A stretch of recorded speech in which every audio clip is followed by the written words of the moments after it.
Australia को नया sports hero मिल गया है। उसका नाम है ओशियाना मैकेंजी। ये 22 साल की लड़की बोल्डरिंग की दुनिया में तहलका मचा रही है। बोल्डरिंग एक तरह की रॉक क्लाइंबिंग होती है। ये बिना रोप्स के की जाती है। क्लाइंबर्स छोटे चैलेंजिंग राउट्स पर चढ़ते हैं। इन रूट्स को प्रॉब्लम्स कहा जाता है। ओशियाना मेलबर्न से है। वो अपनी गजब की स्ट्रेंथ के लिए जानी जाती है, लेकिन वो एक मास्टर स्ट्रैटेजिस्ट भी है। वो हर रूट को ध्यान से एनालाइज करती है। हर मूव कैलकुलेट किया जाता है। ओशियाना का जर्नी अभी शुरू ही हुआ है, लेकिन उसने अभी से बहुत बड़ा इंपैक्ट डाला है। इस यंग क्लाइंबर पर नजर रखना जरूरी है। ओशियाना मैकेंजी बहुत तेजी से अपना नाम बना रही है। उसने पहले ही कई इंप्रेसिव विक्ट्रीज हासिल कर ली हैं। उसकी सबसे यादगार परफॉर्मेंसेस में से एक थी स्विट्जरलैंड में हुए 2023 वर्ल्ड कप में। उसने चैलेंजिंग फिबोनाची प्रॉब्लम को टैकल किया। यह प्रॉब्लम बहुत समय से वेटरन क्लाइंबर्स को भी परेशान कर रही थी। ओशियाना का एसेंट फ्लॉलेस था। वो बहुत ही प्रिसिजन और ग्रेस के साथ मूव कर रही थी।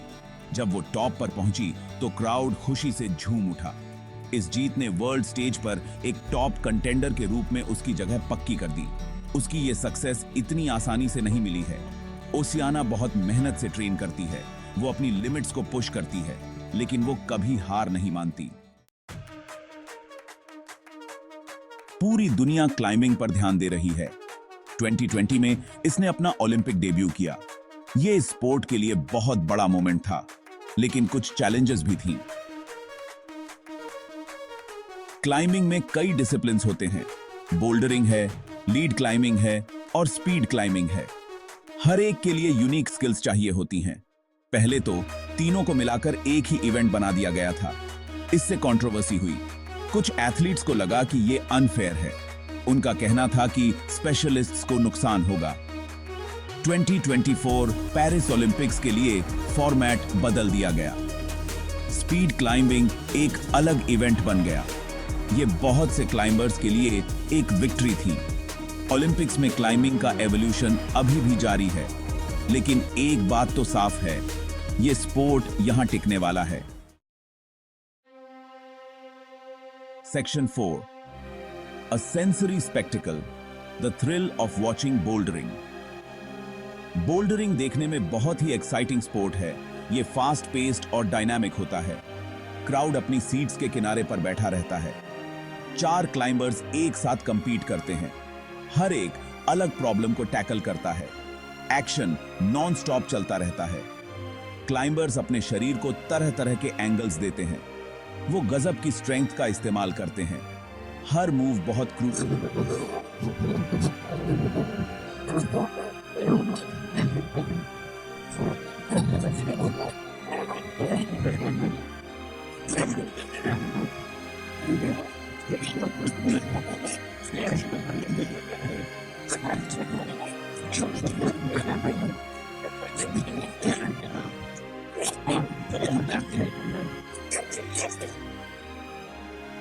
बोल्डरिंग एक सेंसरी फीस्ट है। ये ऐसा स्पोर्ट है जो आपका पूरा ध्यान चाहता है, और जो लोग ध्यान से देखते हैं उन्हें इसका रिवॉर्ड जरूर मिलता है। Section 5, mind over matter. McKenzie's mental approach. Oceana. McKenzie mental strength की इंपॉर्टेंस को समझती है। बोल्डरिंग जितना फिजिकल स्पोर्ट है, उतना ही मेंटल भी। हर क्लाइंब से पहले ओशियाना का एक रिचुअल होता है। वो कोरियन पॉप म्यूजिक सुनती है। इससे उसे फोकस करने में मदद मिलती है। इससे उसका माइंड क्लियर होता है।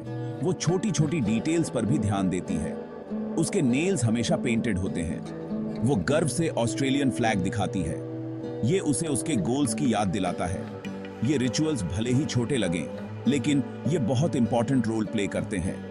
ये ओशियाना को प्रेशर में काम रहने में मदद करते हैं और उसकी बेस्ट परफॉर्मेंस में मदद करते हैं। Section 6, the heart of a climber, strength, strategy and spirit. Bouldering के लिए स्किल्स का एक यूनिक कॉम्बिनेशन चाहिए होता है। क्लाइंबर्स को फिजिकल स्ट्रेंथ की जरूरत होती है। उन्हें एजाइल और फ्लेक्सिबल होना पड़ता है। लेकिन इतना ही काफी नहीं है। स्ट्रेटेजिक थिंकिंग बहुत जरूरी है। क्लाइंबर्स को रूट को एनालाइज करना पड़ता है, उन्हें अपने मूव्स प्लान करने पड़ते हैं, उन्हें चैलेंजेस के हिसाब से अडेप्ट करना पड़ता है, और शायद सबसे ज्यादा जरूरी है क्लाइंबर्स में इंडोमिटेबल स्पिरिट होना। उन्हें डिटरमिन्ड होना पड़ेगा, उन्हें परसिवियर करना पड़ेगा, उन्हें खुद पर बिलीव करना पड़ेगा। ओसियाना मैकेंजी इन सारी क्वालिटीज को दर्शाती है। वो एक ट्रू इंस्पिरेशन है। वो ये प्रूव करती है कि मेहनत और डेडिकेशन से कुछ भी पॉसिबल है।